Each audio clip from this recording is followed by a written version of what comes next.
We're back home in Pennsylvania after spending a week exploring tropical plant life on the other side of the globe. Guess where we were?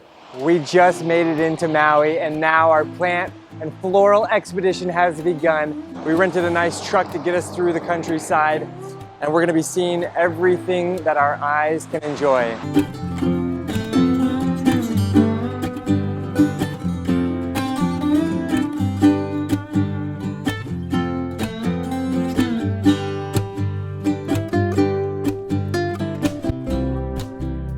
And while stopping to pick up some fruit over on the side of the road is this wonderful patch of dragon fruit.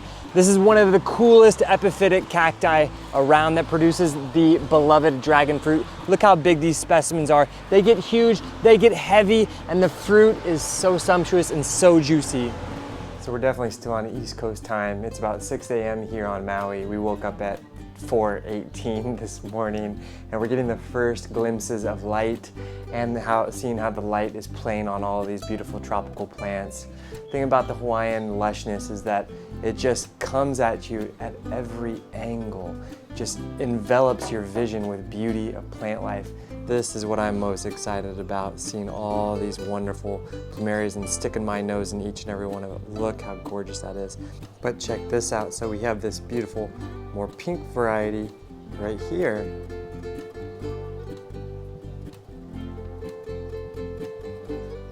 And in the side of the trunk are growing some orchids.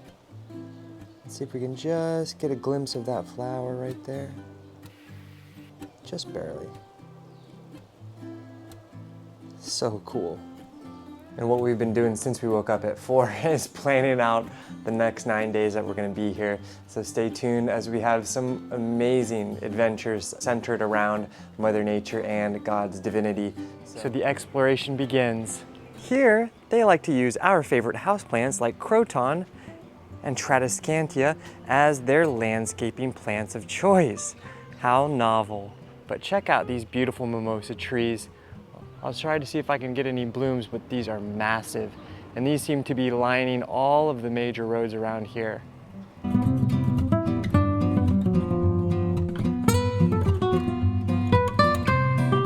Oh my goodness.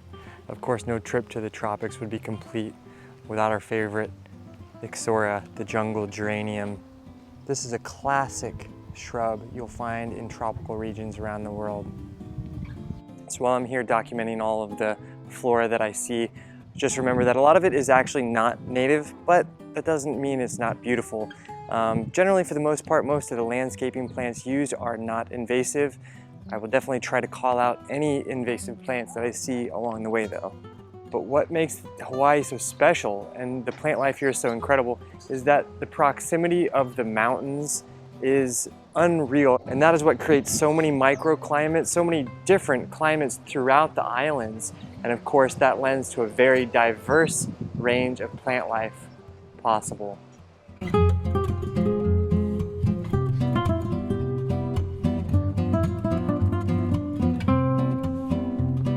Now, one of my favorite things about traveling to places like this is we get to see plants that we consider houseplants in our temperate climate regions, growing outside, like the split leaf philodendron. This baby is enormous. This is a huge shrub. That's what they really look like.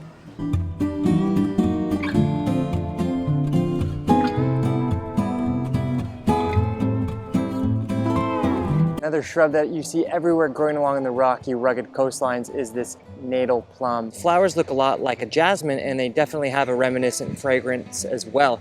But the key difference here is that they will produce sumptuous red fruit that are quite delicious. And you'll often see locals or people in the know picking them and eating them. But this right here, maybe the biggest gardenia I've ever seen, and it smells like heaven. Now, the national flower may be the yellow hibiscus, but to me, Hawaii is all about the Plumeria. This is the classic flower of the lei. They're growing everywhere, huge trees, and the fragrance just wafts through the air. I just don't care.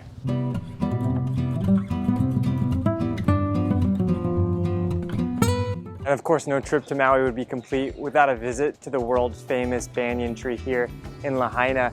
This tree has 16 main trunks that have been created by the aerial roots that grow down, and once they hit the ground, they start to actually form like a literal trunk. Now, banyan trees are Ficus bengalensis, which is in the same family as our beloved fiddly fig and our rubber trees. But this one has a certain air with this incredible canopy that reaches almost an entire acre of coverage here and has been growing for over 150 years.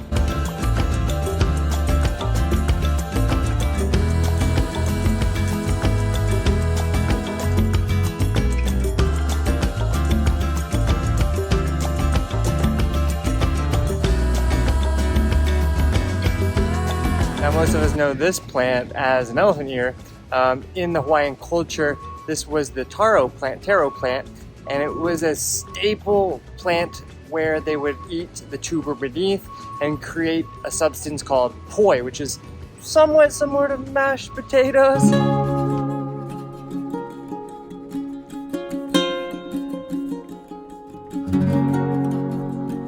First stop on the road to Hana, we stopped here for a little breakfast, an acai bowl, some avocado toast on the way, and when we stopped, I just couldn't help but to enjoy a little bit of plant life.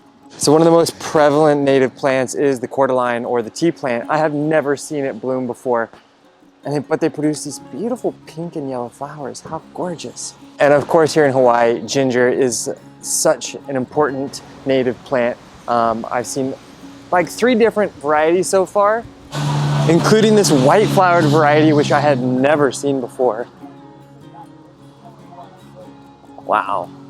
With this rain that just happens like out of nowhere every single day, you know all these plants are living in the absolute luxury. Oh, look at these papayas. These are big trees. I've never seen a papaya tree this big. And look how the fruit actually grow. Grow in these clusters towards the top of the tree. And then as they ripen, someone has to climb up and pick them off. And of course, there are bananas. Look at these gallant clusters. They just grow everywhere. I just want to go explore and explore and explore. Take a look at those colors.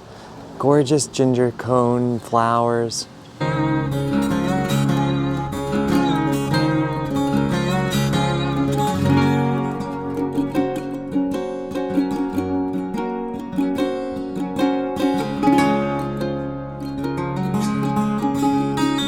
So we're here driving on the road to Hana, and this road is insane. It is like 90-degree curves the entire time. It's been raining. We've had drivers that inches away from hitting us. It hasn't been easy, but while I've been driving, the scenery, the plant life, like I'm just rubbernecking all over the place. So the cool thing about this road is you stop every so often to just take in the views. And as we were driving, I saw some really cool plants, so we had to stop. So here you can see this is what the vista looks like. Just incredibly breathtaking along this rugged mountainous cliff. And as we were driving, I saw some aroids peeking their heads out, climbing up this, I don't know, old trunk. Now I'm not exactly sure what these are. Looks like some sort of climbing philodendron.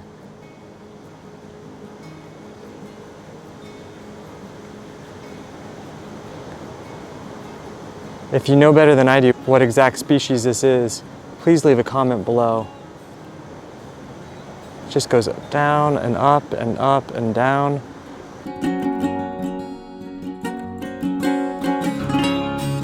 One of my biggest plant fails was a plant called Medinilla, which is this gorgeous, overflowing, hanging plant. And driving along the road to Hana, I started to notice these gorgeous pink and purple pendulant flowers everywhere. Look at these beautiful gems. Now I know what I was doing wrong. I clearly had been growing it in too large of a pot with not good enough drainage and not keeping it moist enough. That's the benefit of seeing plants growing out in the wild. You can really get a good idea of what kind of conditions they need.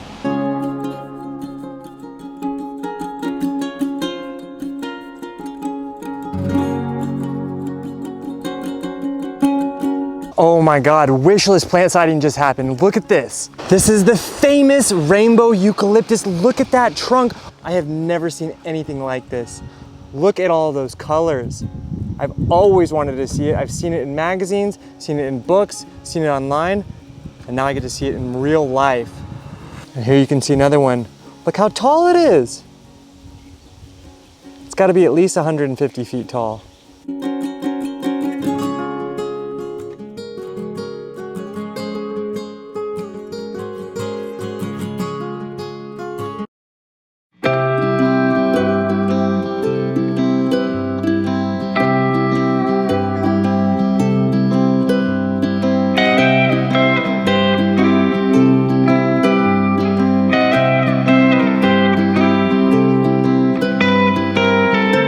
Sorry for the poor iPhone quality audio, but look at this.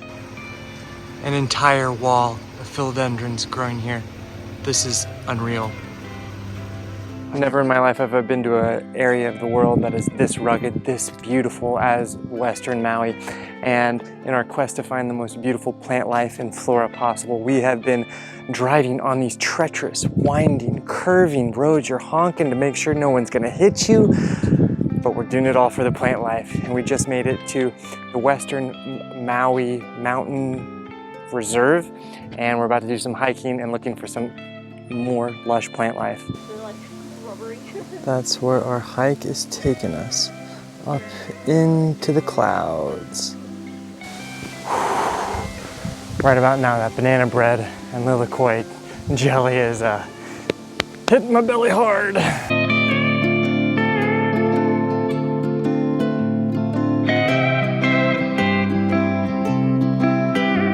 With all this wild cordyline dotting the hillsides.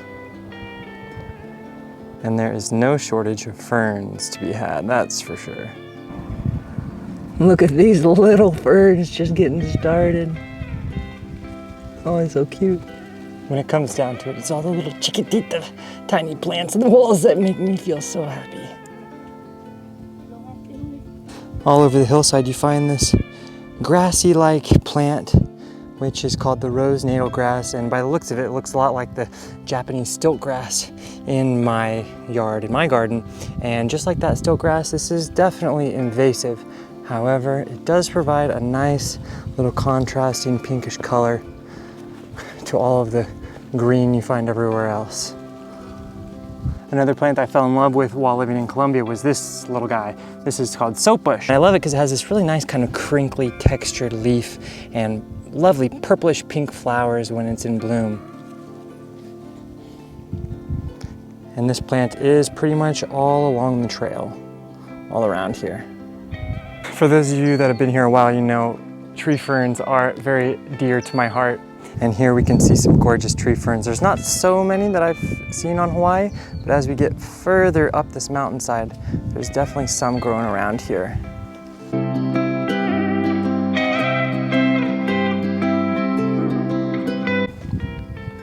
And here we are at the top.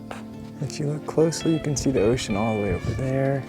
And it pretty much, you can see it about 270 degrees around.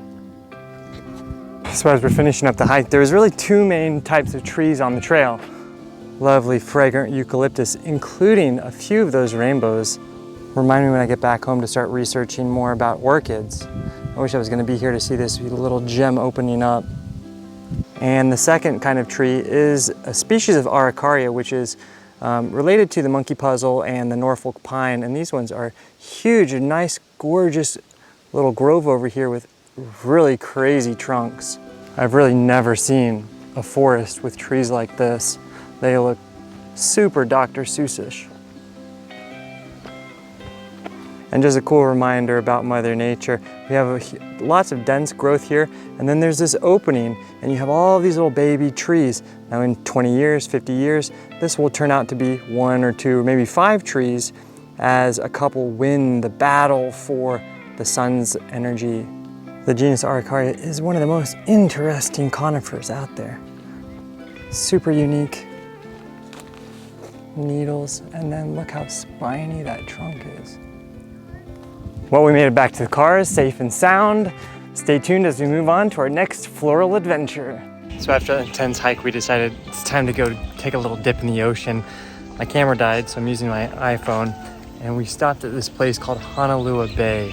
What caught my eye was this incredible amount of dragon fruit papaya growing here amongst the trees. Oh my gosh.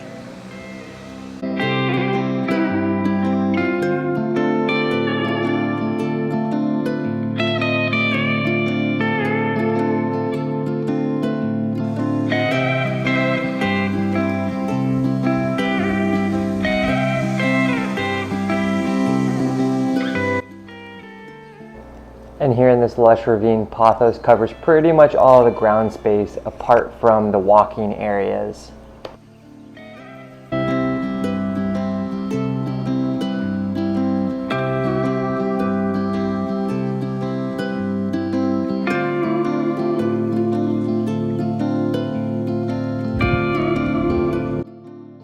And I was so happy to see all of this Syngonium creeping and crawling all over the place. And then I found more Tradescantia, kind of intermixed with some of that pothos on the ground level. If you do ever have a chance to make it to Hawaii, make a plan, but always leave space for precious stops along the way, and you'll find yourself in some of the most incredible places.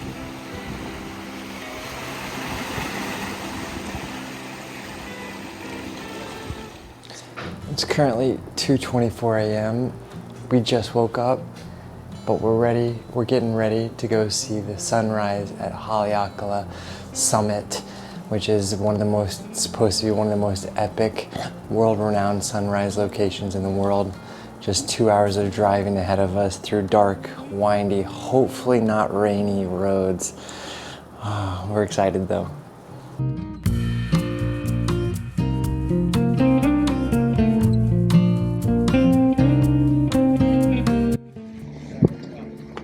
Somehow, some way we made it. It was not an easy drive, and I'm freezing. It's like 45 degrees out here. We still have like an hour and a half before the sunrise. I don't know how we're gonna bear this cold. We're about 10,000 feet above sea level, and you can see the clouds behind us just starting to really come into vision. So up here at the very top summit, there is a little hut that's maybe 10 degrees warmer. And everyone is taking their places to see this incredible feat of Mother Nature.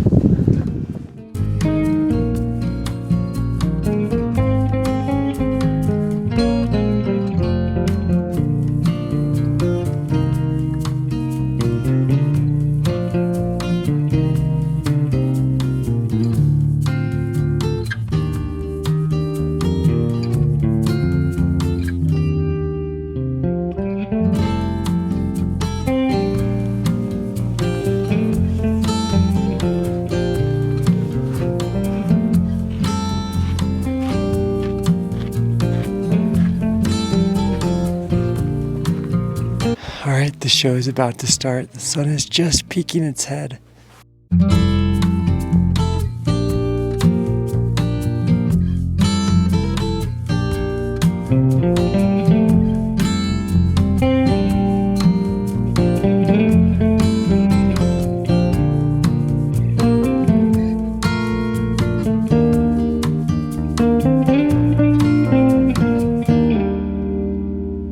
De verdad que wow, absolutely wow. It was well worth that 2 a.m. wake-up call. The best things in life require efforts. If you have a chance to come to Maui, make that effort. Soak in Mother Nature and be reminded what beauty does for our souls. So here on Haleakala Crater, the plant life is significantly different from where we were hiking out yesterday, or pretty much anywhere else on the island. On this volcanic crater, it's extremely exposed, so the plant life here has to be able to endure very intense conditions. In particular, hot blazing sun, but also very cold nights. Like I was saying, at the sunrise, it was like 45 degrees, and it's still about that same temperature right now. So being able to withstand all of those different sort of climatic changes creates a really interesting plant palette. Now, as you can see, there's lots of volcanic rock throughout the soil. That means these plants need to be able to withstand wonderful drainage and experience flashes of rain, but then very quick drying out.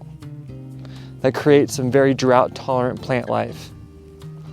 Lots of heath-looking like plants. I'm not sure what this is, but these berries are absolutely incredible, and all of the lichen that's growing everywhere. As we remember, lichen is a wonderful sign that the air quality is some of the purest possible. So wherever you see lichen, that means the air is very high grade. Now this beautiful shrub with these yellow flowers looks like it must be in the Fabaceae pea family. You can tell that from the shape of the foliage and those classic yellow flowers with, of course, these seed pods. Truly unique landscape here on Maui. Much more than just a beach and coconut palms. All right, so we made it to the last day of our trip, but I have just enough time for one last walk around the neighborhood to see some of the plant life in this area of Napili Bay. Now, whenever I'm traveling around, I always make a point to explore the neighborhoods and enjoy the plant life outside of people's homes. It's where you find some of the best diversity of plants wherever you may be. And you're always gonna find people in every culture that have a desire to create beautiful plants and to share it with those around them. And you find some really great stuff like this breathtakingly beautiful desert rose in bloom. This is what you get to enjoy by exploring. Of course, I create a garden at my home for my own personal enjoyment, but it's also to create beauty for the community, for those that live nearby me, for anyone that may be passing through the area. If you've ever been to a tropical island before, you know that breadfruit has been a food of subsistence for millennia. And this is what a breadfruit tree looks like. I've never eaten it, I don't know what it's like, but these are the large fruit on this enormous tree with gorgeous foliage. Beautiful little gardens like this are what my heart sing. This combination of geranium and the kalanchoa, something so special that you'd only see here in Hawaii. This has to be one of the largest plumerias I've ever seen. Easily 40 feet tall, filled with the classic yellow gold flowers.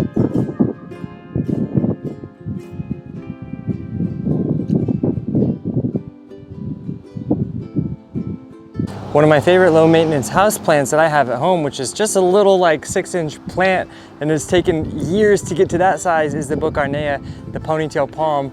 Here you can see one with the codex that is like 24 inches around.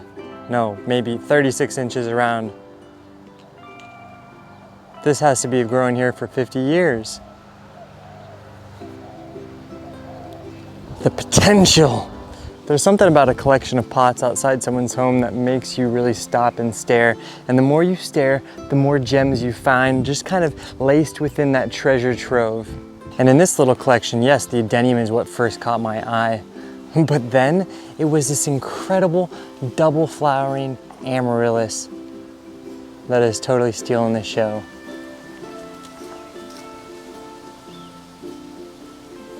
Wow.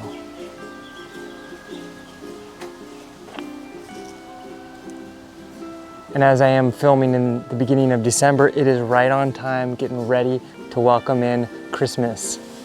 And when you pass by homes where you can tell they care about plant life, it makes you feel like you're a part of that community alongside with them, and you appreciate them, and you thank them for all of the hard work that they've put into their garden and that you're getting to enjoy it. One of the things that makes tropical climate so special is that you don't just get color at the ground level, but you also get it at the tree level. And right now in December, these fire bells are pretty much on fire all over the island. We saw these on our hikes, we've seen them in Lahaina, all throughout Maui.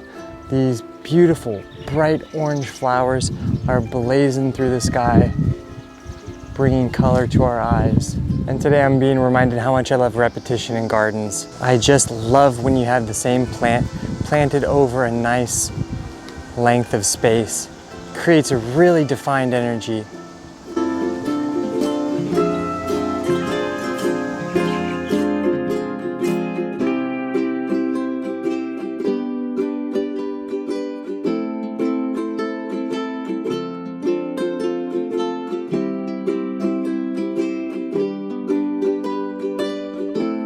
Another massive plant fail I had was Jatropha podagripa. Here is a different kind of Jatropha, Jatropha ingerima. And it has these wonderful bell-like rose pink flowers that bloom pretty much all year round. And it is a really nice kind of like border decorative tree that stays relatively small. Very nice to plant along a sidewalk. And with this beautifully crafted garden behind me, I think I will end this tour of plant life and Mother Nature here on the island of Maui.